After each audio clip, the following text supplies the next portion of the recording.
One Shera, as we know, it's located in Mandaluyong, which is one of the best locations in Metro Manila. But for that specific area, which is literally right along EDSA, it's really unique kasi it's an upmarket project. I guess it has a niche. So PIK is the largest home builder in Russia and Europe in terms of market capitalization among public home builders. So yung pag-enter nila sa Philippines, hindi sila bago eh. Meron na silang pangalan even before pa sila mag-enter dito sa Philippines. And pwede natin ma-check yung mga previous performance nila. Starting from there, pwede natin ma-build yung confidence ng mga investors natin. Okay, even if they're a Russian developer, they actually follow the Philippine regulations and they are in the industry for more or less 25 years. And I think they have a good plan for this. I personally like the sizes in European condos. It's really very spacious and I actually have been looking for these sizes for the condominiums here because the recent ones tend to be smaller. It's really not so spacious. Yeah, I like the amenities at One Shera. This level of high-end properties, iba talaga siya because like you're not only selling convenience but you're also selling a residential lifestyle, no?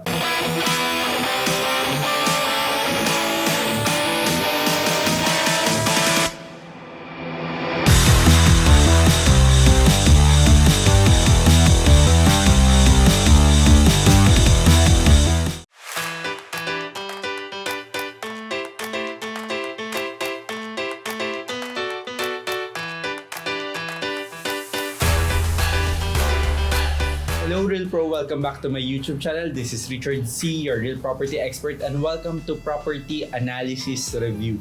So for today's episode, we'll be reviewing one of the newest developers in the Philippines, which happens to be PIK and one of the largest developers across Europe. So in this episode, we'll be talking about One Shera and its potential as an investment property. So if you are interested, keep on watching. Okay, and so as you know, for today, I have my colleagues with me. So we have Aaron, Marge, Migs, and Marco. Now, so they will help me analyze the property, we'll hear their opinions, and we'll just talk and debate about the good and the not so good characteristics of this property for us to help you and guide you. Okay, so One Shera, as we know, it's located in Mandaluyong, which is one of the best locations in Metro Manila because of its central location, because it's at the center point of the entire Metro Manila. So, according to research, the halfway point of Metro Manila from Alabang talaga and Quezon City is Shangri-La Mall Plaza. So, and this is across Shangri-La Mall Plaza. And we know that Mandaluyong is the mall capital of the Philippines. We have the largest malls in Mandaluyong, plus we have a lot of condominium dwellers in this city. The question here is, will another condominium development still be feasible in the area of Mandaluyong, given na ang dami na ngang condos sa Mandaluyong and ang dami na rin commercial spaces, pero if titignan nyo, less lang naman yung office spaces sa Mandaluyong because office spaces are usually in Ortigas area, in Makati, or in BGC. Who wants to share their opinion? Mandaluyong is a great place. Ayun, I agree na konti lang yung office spaces in Mandaluyong. Pero actually, malapit kasi siya sa Ortigas CBD. Sobrang lapit niya as in boundary siya. So, good pa rin siya for investment.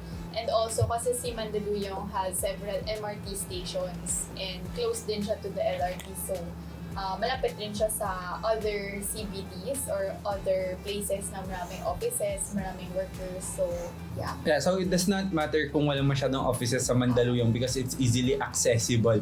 So, a lot of condominium dwellers in Mandaluyong actually works in BGC. Yeah. And in Makati as well because sobrang lapit niya lang, hindi siya hassle. Usually one ride away lang siya. And if you're really early and since wala namang traffic ever since pandemic, it's really you're there mga 7 to 12 minutes, no? In terms of like the supply and demand, would another high-end property still be applicable in Mandaluyong? We know that one Shangri-La, and then you have your the address at Wakwak. There are a lot of high-end properties in Mandaluyong eh. Hindi ito alam ng mga tao because they think na high-end is you only find high-end in BGC, you only find high-end in Makati. This level of high-end properties, iba talaga siya because like you're not only selling convenience but you're also selling a residential lifestyle, no? If mapapansin nyo, ang features ng high-end development around Mandaluyong is homey, residential, parang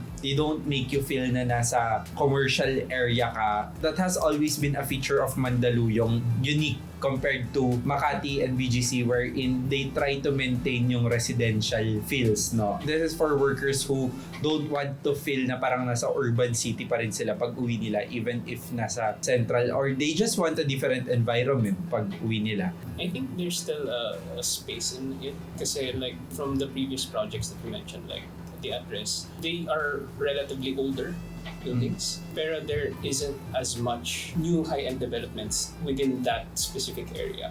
We can say na yung Capital Commons, yung Westin Tower, I think sa Ortigas area would be comparable high-end upmarket products, but for that specific area, which is literally right along EDSA, it's really unique kasi it's an upmarket project.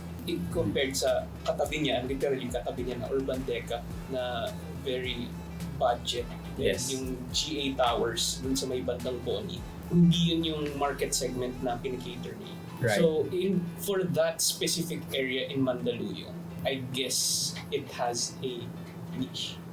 Yeah. Kasi like when they first launched One Shera Peak, parang a lot was shocked with the location really. Na why would you put a high-end property sa spot na yon when alam natin lahat that the residential condominiums in that area caters to the lower middle class. In that sense, Peak One Shera is really taking a risk here. But in terms of like real estate principle, like how do you increase prices in real estate? The location kasi pasok siya sa every category, and I think dito nang gagaling si Peak in terms of their research. Let's say it's easily accessible to everything. It's a transport-oriented development. It's in the middle of the main road of Metro Manila. It's technically in a city center, so parang andun kasi lahat talaga. If Peak becomes successful with this one, Peak could actually be the start of creating high-end condominiums along EDSA. Because in other countries naman talaga, yung mga high-end condominiums nasa main road rin naman kasi talaga. Hindi lang siya obvious na nasa main road because they would use the back side of the building as yung main entrance, for example. In this sense, there really might be a risk because the question here, would the market want to live in that area? But if you look at like other high-end condominiums, when they started din naman, let's say for example, Rockwell, it wasn't the prettiest area in Makati. No? Rockwell used to be a power plant. Parang halos walang value yung land doon. And when they first released that high-end condominium, everything followed. So we might be looking at the same pattern for this property. Let's talk about like the Mandaluyong market in general. People love living in Mandaluyong. I do as well because it's very convenient. You can actually go to 3 or 4 malls or even 5 malls in one day. No, mag-wall happy ka and all. But in terms of like the investment perspective in Mandaluyong, there's a lot of options eh. Makikita mo yung price, it ranges talaga from luxury to a very affordable housing. So it technically caters to everyone. And this is a perfect example of a inclusive city wherein it caters to everyone. No? Let's talk about anticipation and Peak. No, as a European developer, they don't have any footprint in the Philippine market. This is their first property developer. How are you going to build like the investors' confidence in terms of marketing this as their first development? So PIK is the largest home builder in Russia and Europe in terms of market capitalization among public home builders. So yung pag-enter nila sa Philippines, hindi sila bago eh. Meron na silang pangalan even before pa sila mag-enter dito sa Philippines. And pwede natin ma-check yung mga previous performance nila. Starting from there, pwede natin ma-build yung confidence ng mga investors natin. And they are also a publicly listed company in Europe, no? But speaking of, we can't hide or deny the fact that based on the recent events, that investors would be skeptical to invest here because they are a Russian developer. So what do you think is the best way to give confidence to the buyers? No? Okay, even if they're a Russian developer, they actually follow the Philippine regulations. And for me, my opinion here is this is their pioneer project here in the Philippines. So, and they are in the industry for more or less 25 years. And I think they have a good plan for this since they are not actually new in the industry, but they are actually new here in the Philippines only. Yeah, I think they are regulated in the Philippines. They abide with certain laws here. They are binded by the Foreign Investment Act. I mean, if something happens, they are regulated by the necessary government, no?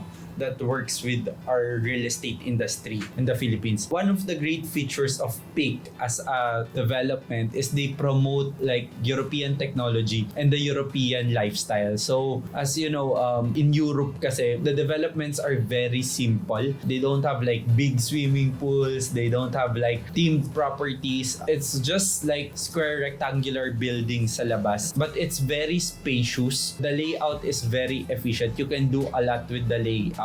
They make sure that the living space is very convenient for the dweller. So they follow all this, no? So ito yung selling point nila. Experience European living within Metro Manila. How is this advantageous to the market, having a European style condominium in Metro Manila? I personally like the sizes in European condos. It's really very spacious, and I actually have been looking for these sizes for the condominiums here because the recent ones have tend to be smaller. It's really not so spacious. Yeah, I like the amenities at One Shera, and I also like that it's not so high rise. Plus, if you look at the amenities like the pool area, it actually looks very high end also.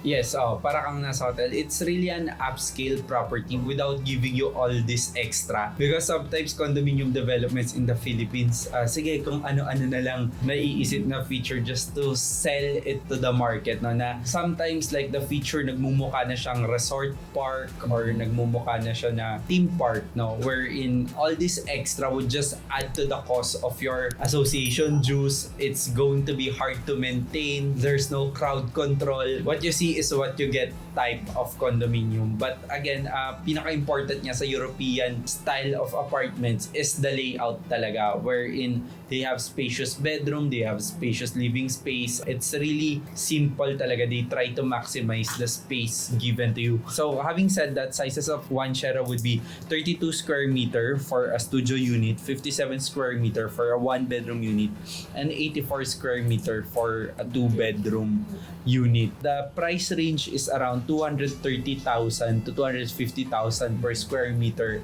including VAT. So given the data here, do you think they are competitive as a project? Why? Yes, kasi based on the location, it's actually a very good location. Not only is the MRT across One Shera, Mega Mall is across One Shera along with Shangri-La and the Podium.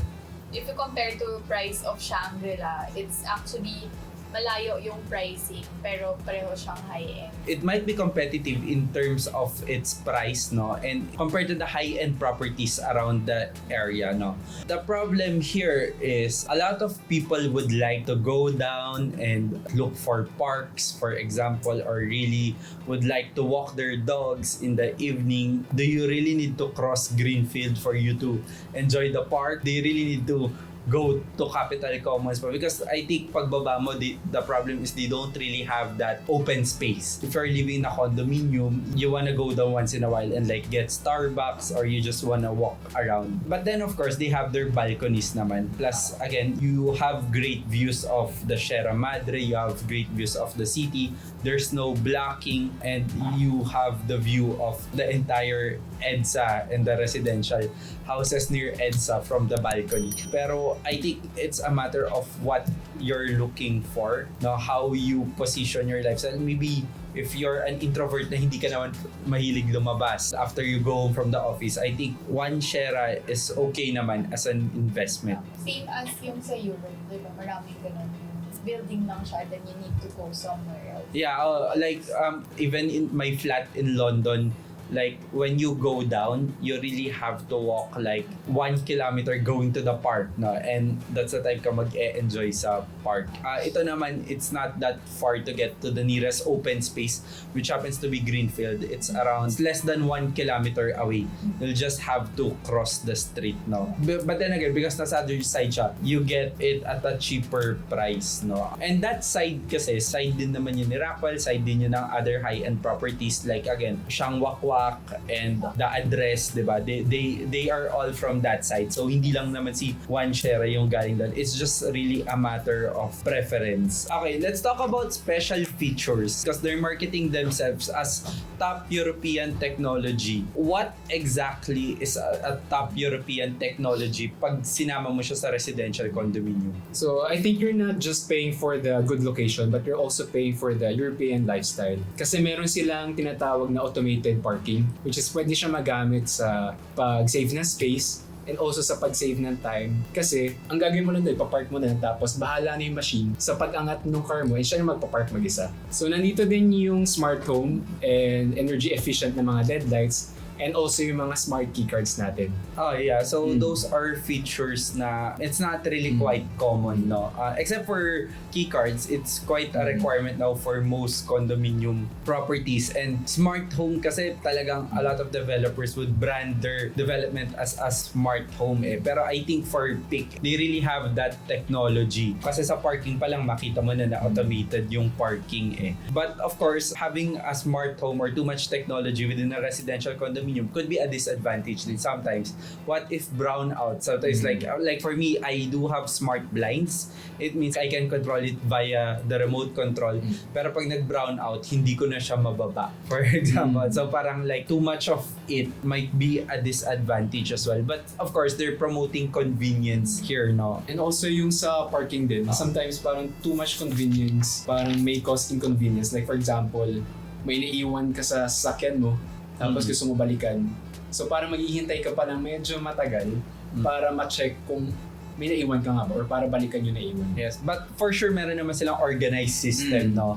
For them to figure this one out. Ano ko lang naman dito, ang worry ko lang naman dito sa investment natin is sometimes like who's going to be their property managers. Kasi like for bigger developments, we know who their property managers are. So like yung ganda ng property would still depend on how good the property management is, how well you're able to maintain the property, how well you're able to appreciate the value of the property and avoid depreciation as much as possible. Now, one of the issues here when investing in one share or in PIK by one share is there's a lot of substitute in Mandaluyong nga, which are cheaper substitutes. So you have Avida Verge, also you have Twin Oaks Place, you have Fame Residences, and all these other developments. You can go as far as, let's say for example, Pioneer Woodlands. But then like they don't mostly cater to the same market nga eh. PIK caters to the upper middle class, to the high-end market. It's very straightforward. There's really nothing fancy about it. You get the apartment, you have this smart technology, you have this basic amenities like the pool, like the gym. You get space, you get a comfortable, convenient lifestyle. As an investment, how far could the price go up eh? Yun yung inaano natin. Like because they're already at 230 to 250,000 per square meter in Mandaluyong. This is the same price as the per square meter of Capital Commons, which again is in a township development. PIK is not in a township development. So what are like the price potentials for PIK? I think there's potential, but I don't think that it's going to come from PIK, the developer. The price will be dependent on the development around it, if that makes sense. Kasi unlike, for example, yung mga township developments, the developer has more control on the commercial areas developing around it, the amenities, yung mga parks na develop nila. Unlike here, it's risky in a way as an investment dahil nga it's very unusual to have an upmarket condominium in the middle of EDSA. Again, this is speculation and opinion lang. Yung price potential niya will come from at least now, Externalities. yung externalities niya. And I guess the novelty of it, the novelty of having an upmarket European designed property in that specific location. Sa ngayon, yun pa lang yun eh. Yun pa lang yung that type of property dun sa area na yun. Now, if it works and people adapt to it, medyo open naman tayo sa parang European lifestyle na philosophy given na meron tayong IKEA dito, di ba? So in Right. terms of yung home building philosophy ng Europe, medyo open naman na tayo eh. So there can be potential, pero again, it's just speculation. Right. As of now, kasi wala nga tayong historical record plus we don't have the property performance of the developer. So it's up to them how they raise their prices, how they do price increase for our clients to really earn from this investment. In terms of their payment terms, it's very much affordable. So it's a great way to put your money kesa natutulog lang sa bank. But then you need to have a strong exit strategy. How do you sell it after a few years? In terms of rental, I think it's gonna be easy to get clients from this one because it has always been easy to rent out Mandaluyong properties. For this property, it's gonna really depend on the market who would like to experience comfort, who would like to experience the European type of apartments. Okay, so given all these characteristics na pinag-usapan natin with regards to PIK 1 Shera, how would you rate the investment property from 1 to 10? And your justifications? Why? Marge, muna ka. Since ikaw yung taga Mandaluyong. Okay, sige. For me, it's an 8 actually. Kasi nung una ko nakita yung one share, nagustuhan ko siya talaga. Yung design and yung lalo na yung malalaking units niya. Tapos nakita ko pa yung price point niya. Kahit na high-end siya, parang justified naman siya nung laki ng bedrooms. And then yung amenities maganda rin, plus yung smart home features, okay rin siya. And then of course, yung yung proximity niya sa mga malls and also dun sa mga ibang business districts, pati yung malapit din siya sa mga transport system. Super okay niya. That's why I am rating it an 8. Okay, Migs. Okay, on my opinion, same lang din, 8. Dahil yun nga, medyo nakabase ako sa risk ng project. So, mataas yung risk niya dahil nga yung prices for the area is lower than the price ng one share. High-end siya, pero nasa border ng CBD, which is ng Greenfield or Ortigas Center. I think naglaro siya ng malaking factor sa akin. Yan. So, 8 over 10. Okay, Marco. I-rate ko siya ng 8.5 kasi first muna yung location, very good location, very accessible to sa MRT, and makakuha ka ng high-end property na less than 10 million. Tapos maganda pa yung location. Ang pinaka magiging drawback niya lang sa akin is yung pagiging high risk niya kasi yung nabanggit niya ni Mix kanina, yung sa location niya and high-end siya, napapalibutan siya ng ibang property na iba yung kinikater na market. Okay, Aaron. Ako, I put it in an 8 din because while speculative yung parang potential niya, it's still Mandaluyong, it's still EDSA. So, and yung yung proximity niya to like the MRT, to literally EDSA, to yung Ortigas CBD, I think it's still a relatively safe investment. Lagi kang magkakaroon ng renters would be interested in that area. Okay, so for me, so correct lahat yun na parang like it's a safer location compared to other investments na there's no historical data or historical growth within that location. Rather than going to a new location, mas okay na rin to.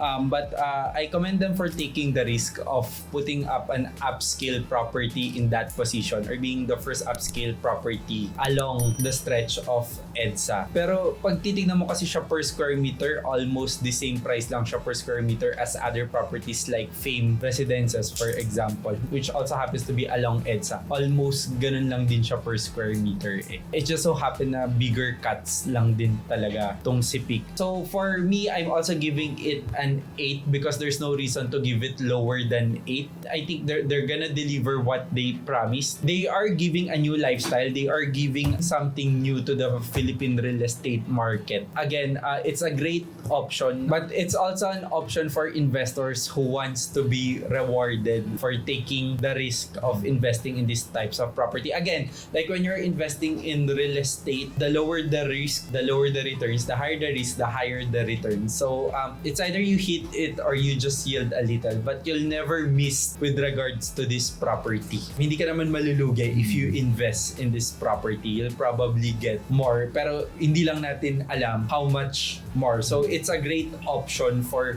investors as well. So having said that, we are rating PIK as a property with a score of 8.1.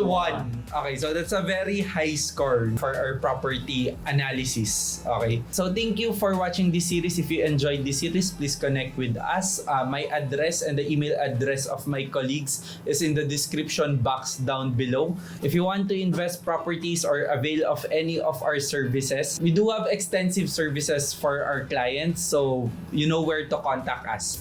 So thank you for watching. I hope this was useful, helpful. Don't forget to like, don't forget to subscribe, and don't forget to comment your property requests below. If you did like this series, we'll do more of it. So again, this is Richard C, your real property expert, and I'll see you real soon.